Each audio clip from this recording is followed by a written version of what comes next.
Assalamu alaikum ji. I hope you are doing good. This is Advocate Usman Abid and you are watching the law session.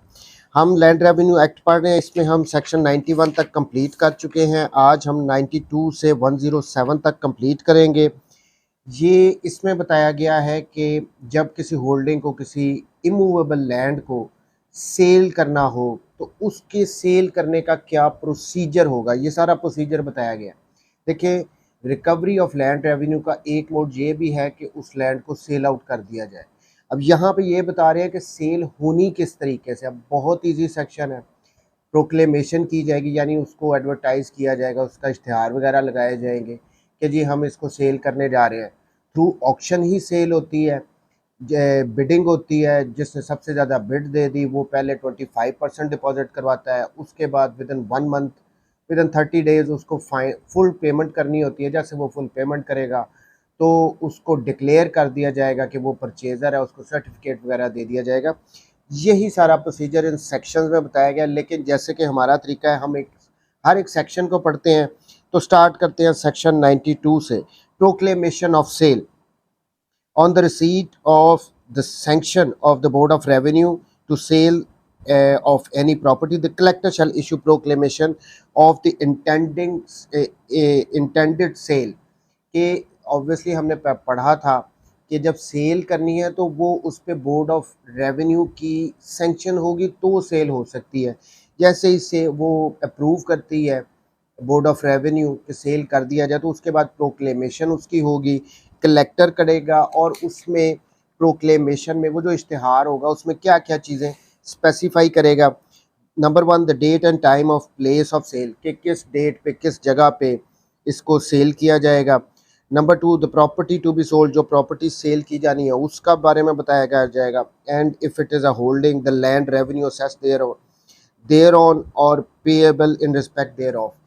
और अगर तो जो immovable land sell out की जानी है वो holding है तो उस पर कितने लैंड रेवेन्यू असेस किया जाएगा, ये भी बताया जाएगा। Number 3, if the property is to be sold for the recovery of an arrear due in respect thereof the encumbrances, grants and contracts if any.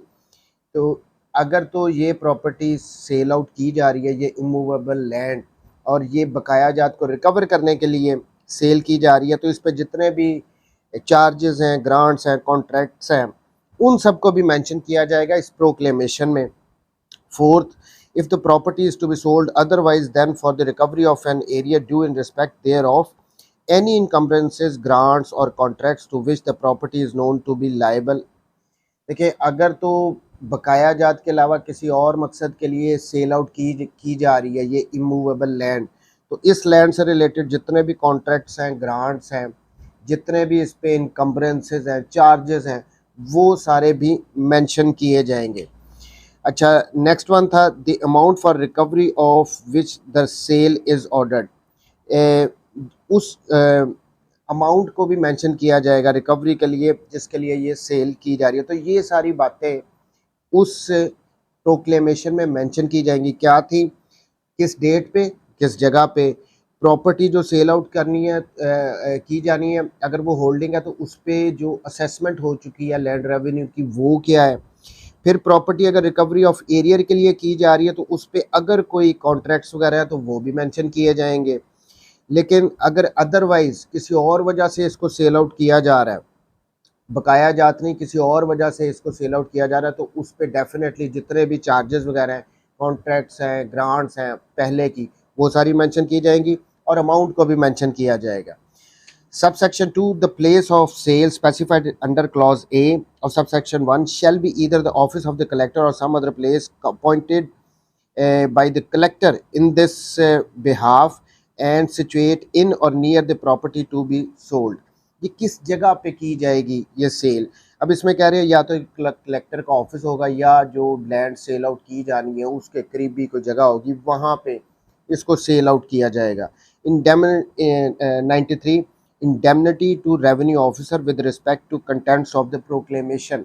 अब यहाँ पे थोड़ा सा सेव किया जा रहा है कि अगर गलती से ये जो प्रोक्लेमेशन है इसमें कोई गलत बात लिख गई हो, कोई मिस्टेक हो गई तो फिर क्या होगा। A revenue officer shall not B answerable for any error, misstatement or omission in any proclamation under section 92 unless same has been committed or made dishonestly। अगर तो जो प्रोक्लेमेशन है उसमें जो कंटेंट्स हैं, जो प्रॉपर्टी के बारे में बताया जा रहा है, उसमें कोई गलती है, कोई मिस स्टेटमेंट हो गई है, तो उस पे पकड़ नहीं होगी उस कलेक्टर की। हाँ, अगर वो बदयानती में की गई है, जानबूझ के किया गया, तो फिर ऑब्वियसली वो आंसरेबल होगा revenue officer. 94 publication of proclamation. अब इसकी पब्लिकेशन करनी है। अ copy of proclamation shall be served on the defaulter. Defaulter को पहले तो एक कॉपी दी जाएगी, भाई अब हम ये सेल करने जा रहे हैं। And be fixed in the conspicuous part of the office of the Tahsildar of the Tahsil in which the property is to be sold is situate and shall also be pasted in the office of collector। Defaulter को एक copy दी जाएगी, collector के office में इसको paste किया जाएगा, फिर जिस तहसील में ये प्रॉपर्टी है जहाँ पे इसको सेल किया जाना, उस तहसीलदार के ऑफिस में भी उसके कॉन्स्पिशियस पार्ट पे इसको पेस्ट किया जाएगा। Subsection 2, the proclamation shall further be published in the manner prescribed in section 26 and in such other manner as collector thinks expedient। इसके अलावा ये कह रहे हैं कि इनके अलावा ये सेक्शन 26 में जो तरीके बताए गए थे प्रोक्लेमेशन के, वो भी अडॉप्ट किए जाएंगे। अब उसमें क्या था, ड्रम बीट द ड्रम्स, वो जो ढोल बजा के देहातों में बताया जाता था, वो अडॉप्ट किया जाएगा, या कोई भी दूसरा तरीका जो कलेक्टर को लगता है कि मुनासिब है, उसको भी अडॉप्ट किया जाएगा, ताकि लोगों को पता लगे कि भाई ये लैंड जो है इसको सेल आउट किया जा रहा है। Subsection 3, a copy of proclamation may also be pasted in the office of the union administration within the area of which property is to be sold. अब ये union council के office में भी, जहाँ पे वो land है, उसके यूनियन काउंसिल के ऑफिस में भी, यूनियन एडमिनिस्ट्रेशन में के ऑफिस में भी इसको पेस्ट किया जाएगा। Section 95, time and conduct of sale। The sale shall not be taken place on a Friday। एक तो जुमे वाले दिन ये सेल नहीं होगी, और अदर हॉलीडेज या दूसरी जो भी हॉलीडेज वगैरह होती हैं ना, उन पे ये सेल नहीं की जाएगी, वो उस दिनों पे नहीं होगी। और till after the expiration of at least 30 days from the date on which the copy of proclamation was pasted in the office of the collector। या फिर एक तो जुमे वाले दिन ये नहीं होगी सेल, ना किसी हॉलीडेज़ पे होंगी, उसके अलावा जिस दिन कलेक्टर के ऑफिस में ये प्रोक्लेमेशन पेस्ट की गई थी, उसके बाद 30 दिन के अंदर अंदर नहीं होगी, वो 30 दिन के बाद ये होगी। From the or till the expiration of at least 30 days from the date on which the copy of proclamation। जब 30 दिन गुजर जाएंगे उसके बाद ये हो सकती है cell. Subsection 2, the sale shall be by publication and shall be conducted either by the collector in person या तो जो कलेक्टर है वो इन पर्सन खुद करवाएगा इस सेल को, या जो भी कोई बाय रेवेन्यू ऑफिसर, स्पेशली किसी भी रेवेन्यू ऑफिसर को अगर स्पेशली अपॉइंट किया गया कि भाई आप ये सेल करवाओ, तो वो करवाएगा। 96, power to postpone sale. The collector may from time to time postpone the sale for reasons to be recorded in writing। अब ये पावर दी गई है कि कलेक्टर अगर चाहे तो उसके पास ये पावर है कि वो इन राइटिंग रीज़न के साथ उसको पोस्टपोन कर सकता है सेल को। 97, stay of sale. If at any time before the bidding at an auction is completed, यानी किसी भी वक्त जब ये ऑक्शन हो रही है, उसमें बिडिंग स्टार्ट हो रही है, तो बिडिंग ख़त्म होने से पहले किसी भी वक्त, if at any time before the bidding at an auction is completed, ये प्रोसेस कंप्लीट, ये बिडिंग वाला होने से पहले, the defaulter or any other person having interest in the land or in immovable property pays the area in respect of which the property has been proclaimed for sale। यहाँ पे bidding का process complete होने से पहले defaulter या कोई भी दूसरा पर्सन जिसका उस प्रॉपर्टी में इंटरेस्ट है, वो अगर पे अप कर देता है एरियर्स, तो अब असल में मकसद क्या है इस प्रॉपर्टी का सेल आउट करने का, कोई इसको पनिश करना तो है नहीं। इसका मकसद तो सिर्फ ये है कि भाई बकाया जात जो है, एरियर है, उनको रिकवर किया जाए। तो यहाँ पे कह रहे हैं कि अगर बिडिंग कंप्लीट होने से पहले बकाया जात पे कर दिए जाते हैं डिफॉल्टर की तरफ से या किसी दूसरे पर्सन की तरफ से जो कि इंटरेस्ट रखता है उस लैंड में, उस इमूवेबल प्रॉपर्टी में, together with the cost incurred for the recovery thereof, साथ ही साथ ये वो एरियर भी पे कर देता है, और जो ये कॉस्ट हो रही है ये सारे प्रोसेस को करने के लिए वो भी वो पे कर देता है to the office conducting the sale. उस ऑफिस को, ऑफिसर को जो कंडक्ट कर रहा है इस सेल को, उसको जाके उसने पे अप कर दिया, और proves to the satisfaction of that officer that he has already paid the same either at the place and in the manner prescribed in under section 76 or into government treasury, the sale shall be stayed। जैसे देखिए वो officer है, या तो उसको जाके पे कर दिया है, या फिर उसको सेटिस्फाई करना है कि भाई हम खजाने में जमा करवाए हैं, हमने इसको पे अप कर दिया है, तो इस सिचुएशन में ये जो ऑक्शन हो रही है इसको स्टे कर दिया जाएगा। 98 deposit by purchaser in case of sale of immovable property when the highest bid at an auction has been ascertained। किसी एक बंदे ने सबसे ज्यादा बोली दे दी है, the person who made that bid shall on the requisition of the officer conducting the sale pay to that officer a deposit of 25% of the amount of this office। यानी जब उसने किस जो हाईएस्ट बिडर होगा वो 25% उस officer को pay करेगा, and shall on the payment thereof be declare to be the purchaser. जैसे वो पे करेगा 25%, उसको डिक्लेयर कर दिया जाएगा कि ये परचेजर है, subject to exercise of any right of preemption under the law.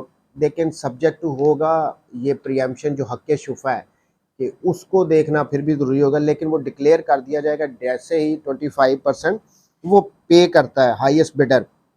99 consequences of failure to pay the deposit.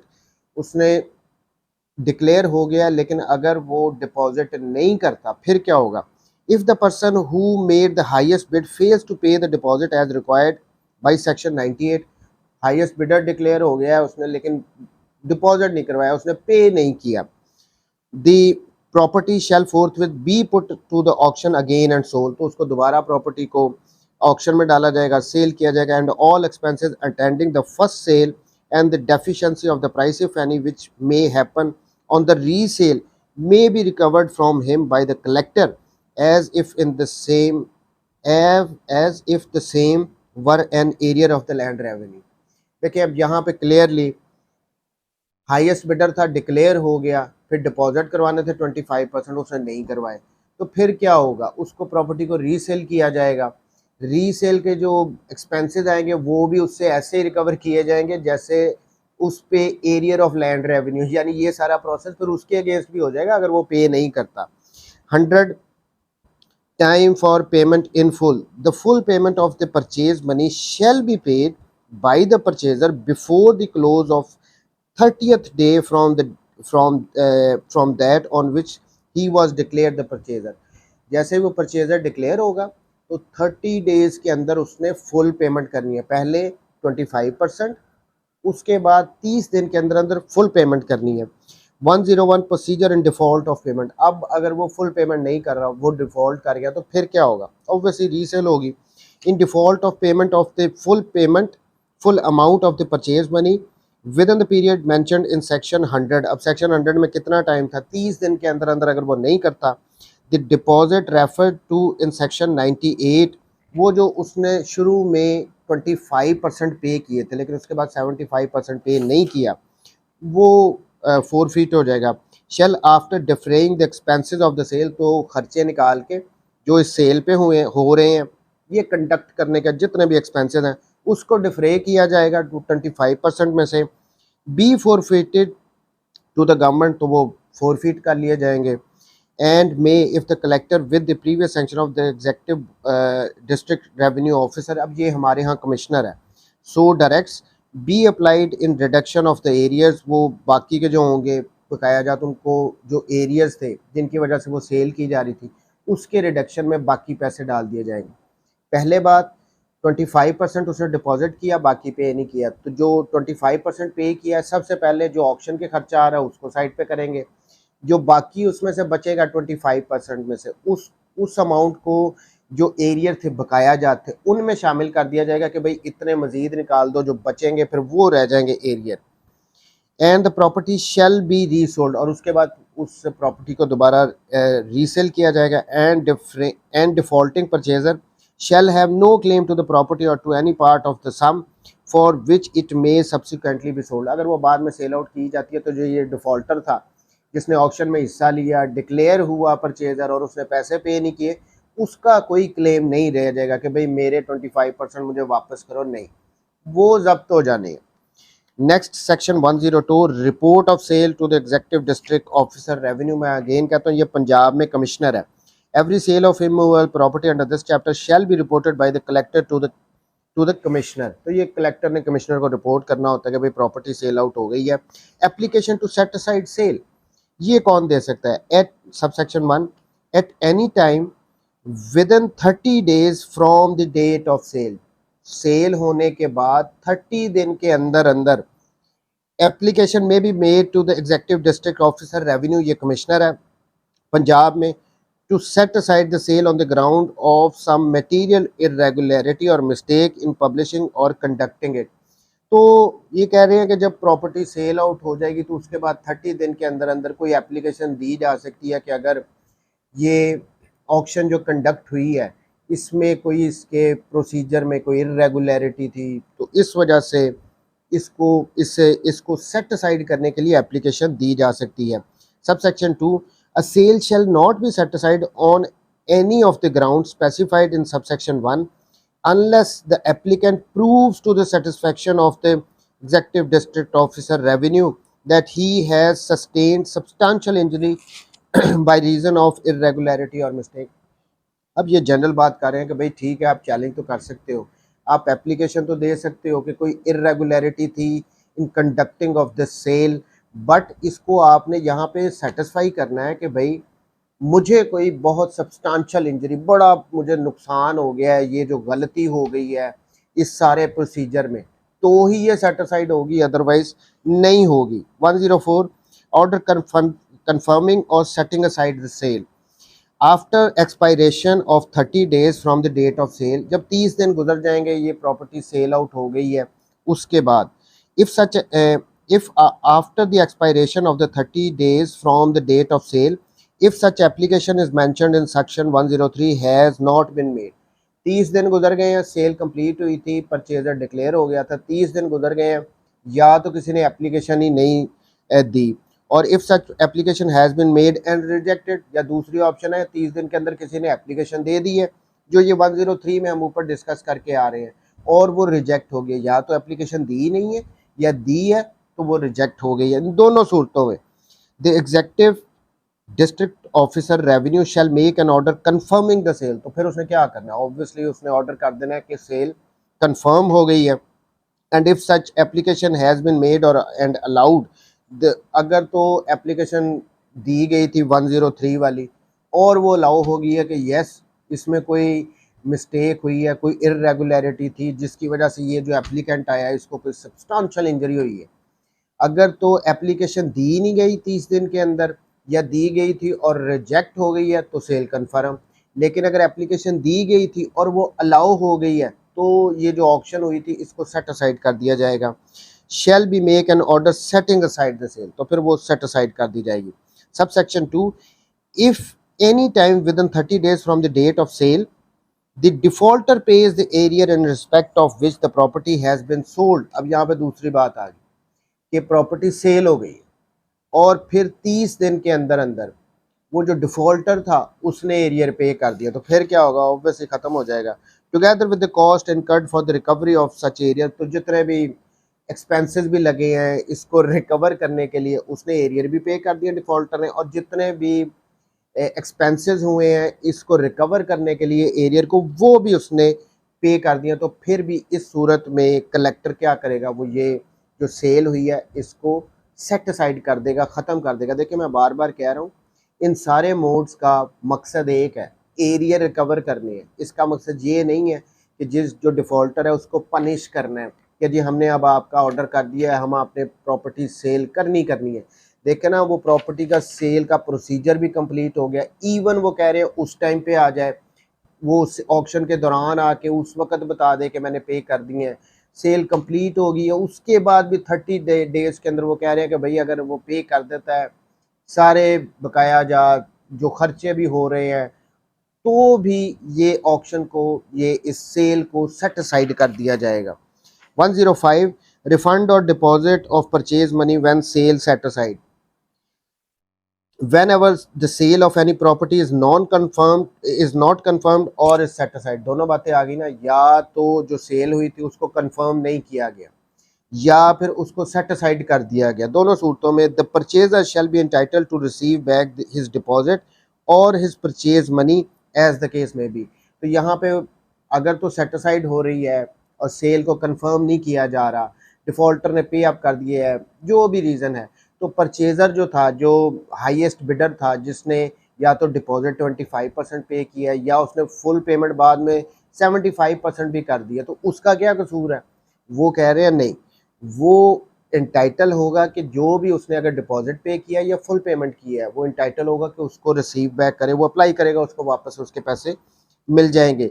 106 proclamation after postponement or on resale. A sale made after a postponement under section 96 and a resale consequent on a purchaser's default under section 101 or on setting aside a sale under section 104 shall be made after issuing a fresh proclamation in the अब ये वही बात आ गई है। देखिए, किसी भी सूरत में अगर प्रॉपर्टी को रीसेल करना है तो ऐसे नहीं होना कि वो बगैर प्रोक्लेमेशन के कर दो। अगर सेल कन्फर्म नहीं हो रही या एप्लीकेशन दी थी वो मंजूर हो गई है, सेट असाइड हो गया है, अब प्रॉपर्टी को दोबारा रीसेल करने की बात आ गई है, तो दोबारा सारा प्रोसीजर अडॉप्ट किया जाना, दोबारा उसको उसकी प्रोक्लेमेशन की जाएगी। 107 on confirmation of sale possession and certificate to be granted to the purchaser. Subsection 1 after a sale has been confirmed in the manner aforesaid, अगर वो सेल कन्फर्म हो गई है, इस सूरत में the collector shall put in the person declare to be purchaser into possession of the property sold and shall grant him a certificate to the effect that he has purchased the property। अगर confirm हो गई है तो इस सूरत में क्या होगा, जो परचेजर होगा उसने पेमेंट भी अगर कर दी है तो डिक्लेयर कर दिया जाएगा कि ये इसको एक सर्टिफिकेट, वो जो सेल है उसको कंफर्म किया जाएगा, जो परचेजर है उसको सर्टिफिकेट दिया जाएगा कि भाई अब इसने ये प्रॉपर्टी खरीद ली है। Subsection 2 the certificate shall state whether or not the property was sold for the recovery of an area due in respect thereof or if it was so sold shall set so the cumbrance and charges if any specified। अब obviously अगर वो इसलिए बकाया जात recover करने के लिए की गई है तो जो भी उस पर ग्रांट्स कॉन्ट्रैक्ट्स वगैरह वो स्पेसिफाई करेगा इसमें कि भाई ये भी इसके साथ साथ चल रहे हैं। Subsection 3 the certificate shall be deemed to be a valid transfer of the property but need not be registered as a conveyance। देखिए, ये जो सर्टिफिकेट दिया जाता है ना सेल का, यहाँ पे ये कह रहे हैं कि इसको रजिस्टर करवाने की भी ज़रूरत नहीं है, ये एक वैलिड ट्रांसफ़र के लिए काफ़ी है। नॉर्मल होता है कि जब भी कोई हम प्रॉपर्टी बाई करता है कोई पर्सन तो उसको रजिस्टर करवाना पड़ता है, यहाँ पे कह रहे हैं ये जो सर्टिफिकेट इसको दिया जा रहा है ना इस परचेज़र को, उसको रजिस्टर करवाने की भी ज़रूरत नहीं है, वो सर्टिफिकेट वैलिड है फॉर ऑल रीजंस। ठीक हो गया। Subsection 4 a suit brought in any court against the certified purchaser on the ground that the purchase was made on behalf of a person other than the certified purchaser shall not be maintainable। इन्होंने एक straight forward सी बात कर दी है, भाई जो एक person है जो जिसने ऑक्शन विन की उसने सारा पेमेंट कर दी, उसको सर्टिफिकेट भी दे दिया गया, सर्टिफाइड परचेजर है इस टाइम, वो उसको कोई दूसरा बंदा उठ के अगर यहाँ पे कोर्ट में जाके चैलेंज करता है कि नहीं जी ये नहीं था, इसने किसी के बिहाफ पे ये ऑक्शन में हिस्सा लिया था, तो कहते हैं वो अगर इस किस्म का कोई दावा उसके अगेंस्ट किया जाता है सर्टिफाइड परचेजर के अगेंस्ट तो वो सिरे से मेंटेनेबल ही नहीं होना। देखें, अ suit brought in any court against the certified purchaser on the ground that the purchase was made on behalf of a person other than the certified purchaser shall not be maintainable। वो दावा ही नहीं maintainable होना कि अगर कोई कहे कि जी ये खुद नहीं था, इसने किसी के बिहाफ पे हिस्सा लिया था, वो बात नहीं मानी जाएगी, वो दावा ही मेंटेनेबल नहीं होगा। Subsection 5 the certified purchaser of any immovable property shall be entitled to all rents and profits falling due in respect of the property after the date of confirmation of the sale। जितने भी rents होंगे, जितने भी profits होंगे, obviously अब तो वो मालिक बन गया तो वो ले सकता है। and be liable for all installments of the land revenue and rates and cesses falling due in respect of। जैसे ही वो मालिक बनेगा, उसने ख़रीद लिया, सर्टिफाइड परचेजर वो डिक्लेयर हो गया, उसको उसके प्रॉफिट उस इमूवेबल प्रॉपर्टी को वो ले सकता है, उसके रेंट्स ले सकता है, साथ ही साथ जो उसके साथ अटैच हैं लैंड रेवेन्यू या कोई अदर सेसेस वगैरह, वो भी उसने पे करने हैं। अब तो वो मालिक बन गया ना। तो ये था प्रोसीजर। क्या होता है, प्रोक्लेम किया जाता है, प्रोक्लेमेशन की जाती है, इश्तिहार वगैरह दिया जाता है, उसके बाद उसकी ऑक्शन होनी होती है। हाईएस्ट बिडर जो होगा वो 25% डिपॉजिट करवाएगा, फिर 30 डेज़ के अंदर उसने फुल पेमेंट करनी है। और अगर वो नहीं करता तो उस पे भी वो सारे जो 25% अगर उसने पे किए हैं तो वो फोरफीट हो जाएंगे। डिफ़ॉल्टर के पास चांस होता है कि वो जब ऑक्शन हो रही है उसके दौरान अगर बता दे, उसके दौरान पे कर दे जो भी एरियाज़ हैं, या सेल कंप्लीट होने के बाद भी 30 डेज़ के अंदर अंदर वो स्टिल पे करके जो एरियर है और जो भी एक्सपेंसेस हैं इसको रिकवर करने के, वो अपनी इमूवेबल प्रॉपर्टी को वापस ले सकता है। तो नेक्स्ट वीडियो में इंशाल्लाह हम 108 से स्टार्ट करेंगे। थैंक यू वेरी मच जी, टेक केयर, अल्लाह हाफ़िज़।